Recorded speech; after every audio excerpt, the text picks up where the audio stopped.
Let's begin.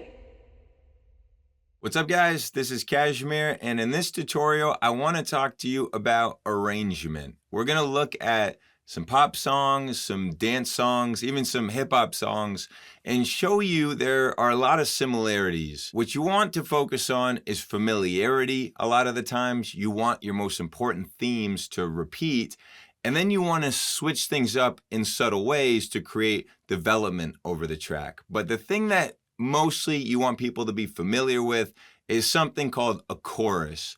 In dance music, you have a chorus, or if it's an instrumental song, sometimes the chorus is the drop, but essentially the chorus is the catchiest part, which you feel like is the strongest part of the song. And then you have sections that basically get you to the chorus. So let's take a look at the Stay Kid Laroi song with Justin Bieber.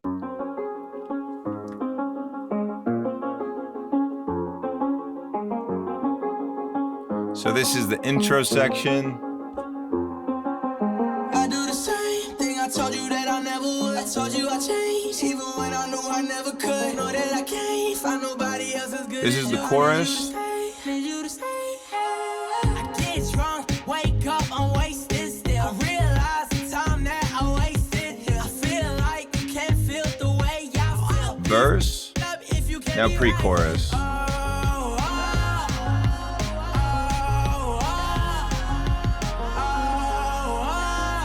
Now we're getting to the chorus already. I'll skip ahead here.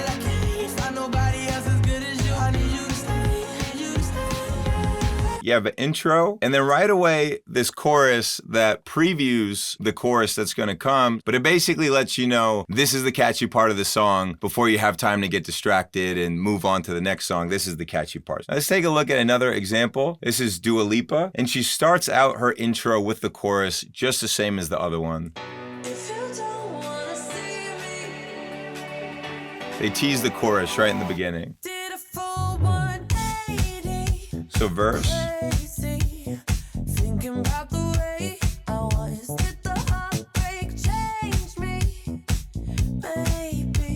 Now here you have the pre-chorus.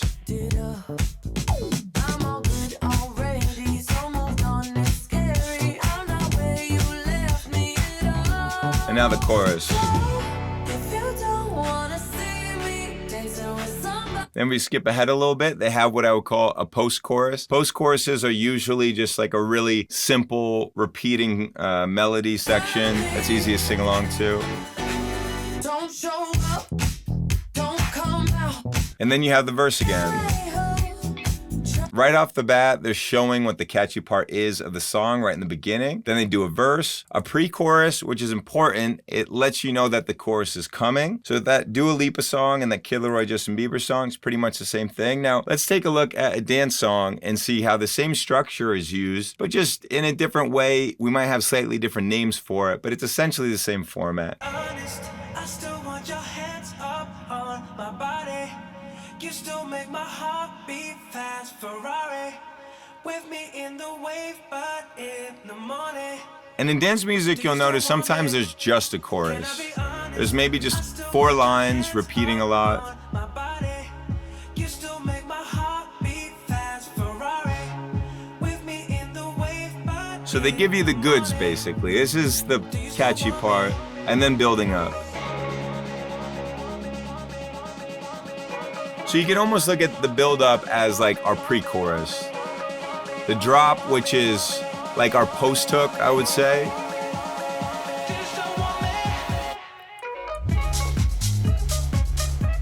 Is basically another chorus. In dance music, you can get away with basically having 2 choruses. A lot of the time you'll hear a vocal that's repeated, and then you have a build-up letting you know that the next chorus, which is the catchy part of the song, is just instrumental. A lot of dance songs you'll hear have some little vocal that's repeated, then a drop that's repeated, and somewhere in between is a build-up. Here is another dance song. This is Tiesto's Business to show you how he does it. He's gonna preview the chorus right away in the beginning.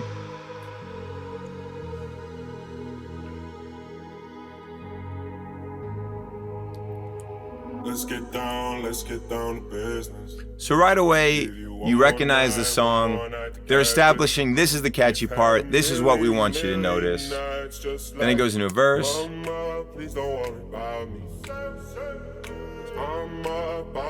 And then because dance songs tend to be a lot simpler, we go into the chorus and he does it low. Let's get down to business. Give you one more night, one more. And then he goes high. Let's get down to business. Let's get down to business. Give you one more night. So in dance music, it's very common to limit the number of melodic things going on. We have a chorus which is repeated twice in a row, just one slow, and then one's high. Now, if we go to like a real EDM-y dance song, like my old song Karate with Rehab, you could see the same format, but in the context of a strictly instrumental song. So you have the intro.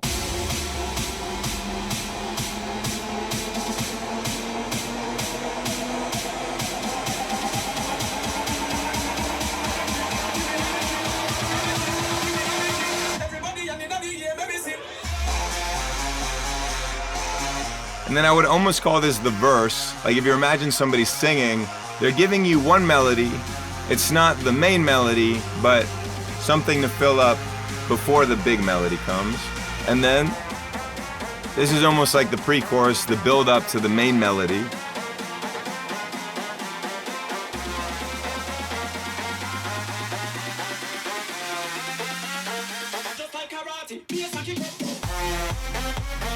And in a lot of these songs, it's basically one main really good idea and then some pretty good ideas surrounding it to make you want to stay until the really good idea. That's a common theme here. Now, if you look at a hip hop song, it starts to get super simple. You might just have a really long verse into a chorus, into a really long verse. You've got this intro.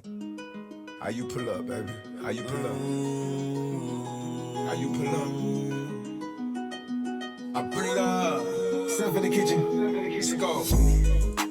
Brand new Lamborghini, fuck a cop car. With a pistol on my hip like I'm a cop. So we get into the chorus right away, and then we do a verse. It's safe to say I earned it, ain't a nigga gave me nothing.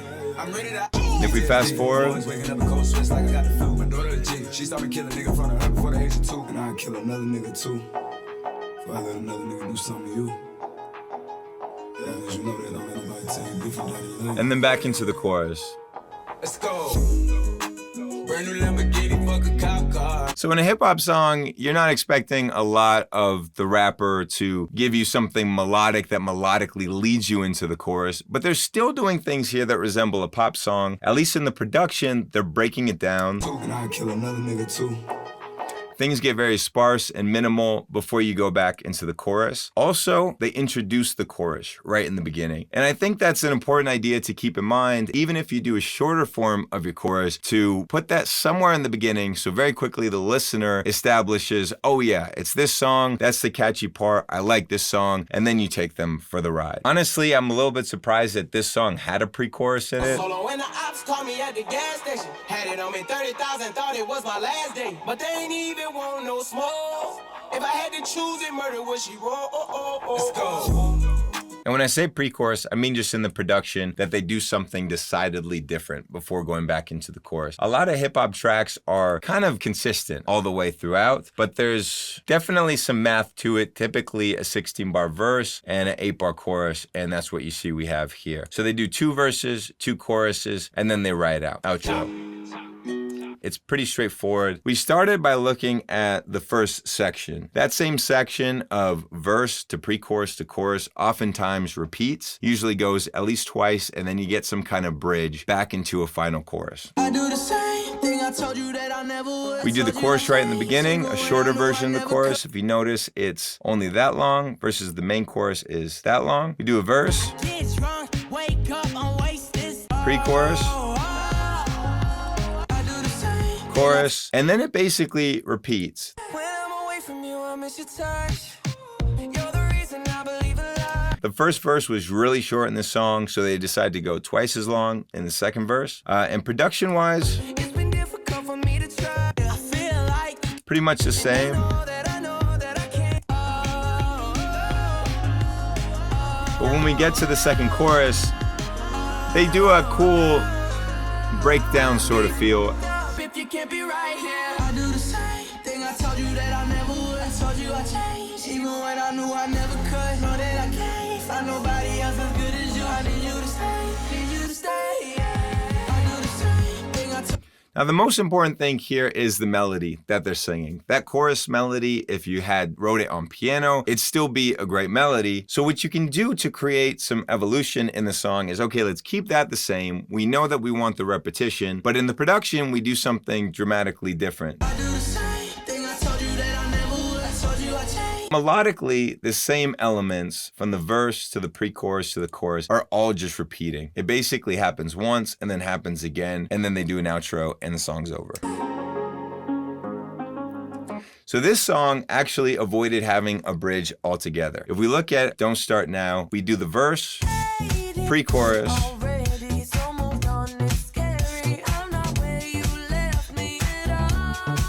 I do want to mention, I really like this pre-chorus because oftentimes with melodies, you're repeating the same melody twice. So she goes, crazy, thinking about the way. On the pre-chorus, they take this melody and don't repeat it, and it gives you this feeling of really hurrying up. Because I think as a listener, once you hear melody, you think, oh, the songwriter liked that melody, they're gonna loop it, they're gonna do it again. And when you only do it once, it really makes the song feel like it's moving along fast. I'm all good already, so moved on, it's scary. I'm not where you left me at all. She could have repeated that, but instead she just decides to do it the once, and it gives the song a feeling of not being lethargic. We go to a chorus. If you don't wanna see me dancing, don't show up, don't come out. Post-choruses are usually a chant of some kind after you've given the main chorus, or something that is kind of talky and repetitive. It's not as big melodically as the chorus, but they're both equally important. And then they do a bridge, and they made a cool decision here to keep the drums going.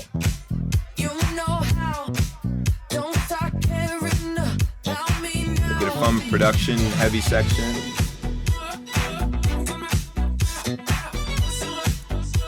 And the point of the bridge is basically to get you away from the ideas you're familiar with. Like, let's get you away from all that stuff for a while, because we're going to give it to you again, and we don't want it to feel like we ran out of ideas and we're just repeating ourselves. We give you someplace completely separate from the other melodic ideas before we introduce one last time the chorus. So we do this bridge. You left me at all.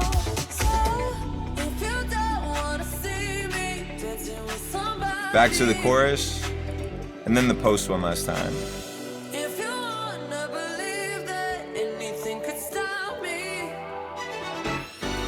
don't show up, don't come out. And the production has really gotten big. So when we're talking about arrangement, if you're working with a vocalist, all those crazy runs and ad-libs that vocalists like to do, at least if you're following the traditional format, those come at the final chorus. You can introduce some extra harmonies. Don't show up, don't come out, don't stop caring about me now. And when you compare that to the earlier chorus, earlier post, Don't come out, don't stop caring about me now. but if you look at our little blocks that I've created, it's basically taking the same ideas and giving them to you again and again. Verse, pre-chorus, chorus, post, verse, pre-chorus, chorus, post. A little bridge to get away from everything for a while, chorus, post, and then finally the outro. So you have a lot of range to try new evolutions, but melodically, at least in Western popular music, you usually want the same 2 or 3 ideas repeating over and over again. So the vocalist portion of the song is really repetitive, but on the production side, you have a lot of room to make it develop because your anchor of the vocal is repetitive. It's repeating and it's always going to be familiar to the audience. But in case you guys are making vocally driven dance music, stuff that you think would have a radio version later, let me just start with the extended mix. So there's a whole bunch of intro drums that make it easier for DJs to mix in with. So it's basically like this could be any song at this point. This is just a drum beat, right? And then we get into essentially the same structure, Honest, I still want your hands up on my body. with the only difference being that the drop goes on a little bit longer. And if you want to be really friendly to DJs who might play your music, not only do you have the drop, but you give them some outro drums after the first drop. we almost have like a little outro built within the song in case the DJ only wants to play the first half of your song. Then they go back into the chorus and build up into a last drop, into a really long outro section for DJs, again, to be able to mix with. So this has become a really common format for vocally driven dance music, to have one vocal idea and then one instrumental idea.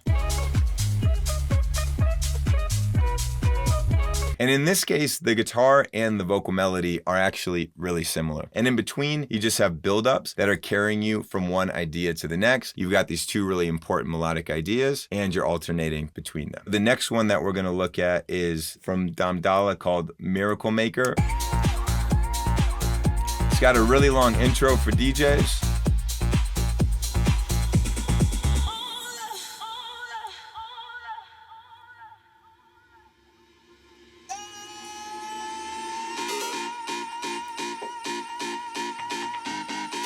And right away, he introduces the main instrumental theme of the song, and it's just gonna build up into that. So this is like a super simple approach where you just say, hey, I made a cool drop melody. We're gonna play it without any drums, and then we're gonna build up, and then we're gonna drop into it. And drop B basically recognizes that that could get too repetitive, and he takes the same sound and just changes it slightly, the rhythm of it slightly.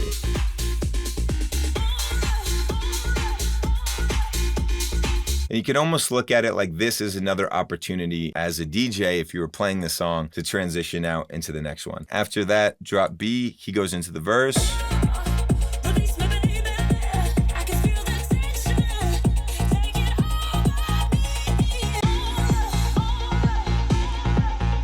And the function of that in this little bridge section coming up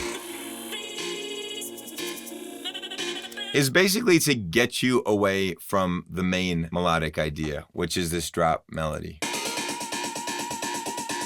So if in your song you have figured out the drop and you know you basically want the whole song to revolve around it, focus on that drop, but then get away from it with the sort of random melody. I mean, not that it's not cool, but it's just random from the main theme.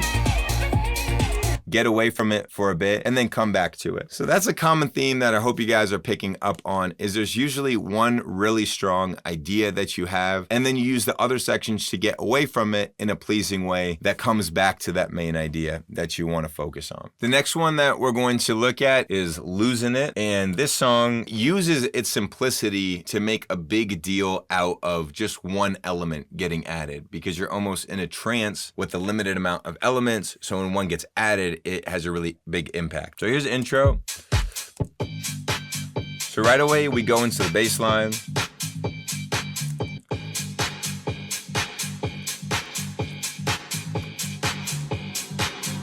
And then of course.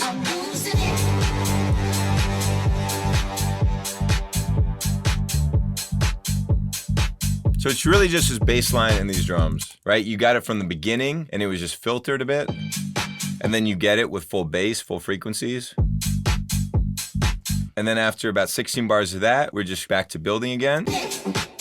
Except we get this new instrument.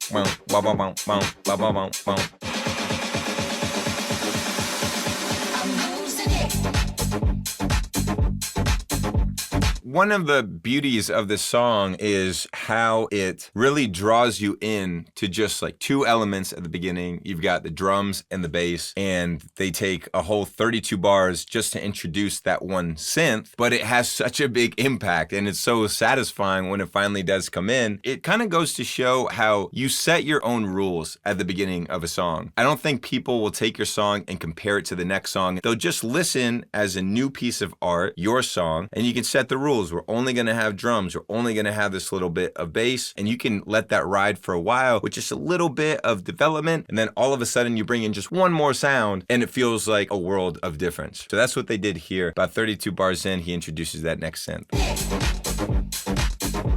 And then we just sort of build up and we give you the goods again, and then we head out. If in your guys' tracks you're trying to make tech house music or stuff that's kind of simpler and groovy, I would really encourage you to try to keep it very simple and look at the macro arrangement and say to myself, how can we hold things back and then give them to people at the exact right moment to feel like a big evolution has taken place. The rest of the tracks, I think, show diversity in what they're trying to accomplish, but it's always centered around one central theme. It's just about the things they do around that theme to get you there and the number of themes that they have. But for your own music, my biggest suggestion would be to figure out what your chorus is, or in dance music, maybe what your drop is, and to think about how the other sections are going to unite to get you there in the most satisfying way possible. So there you have it, guys. This is KSHMR on arrangement.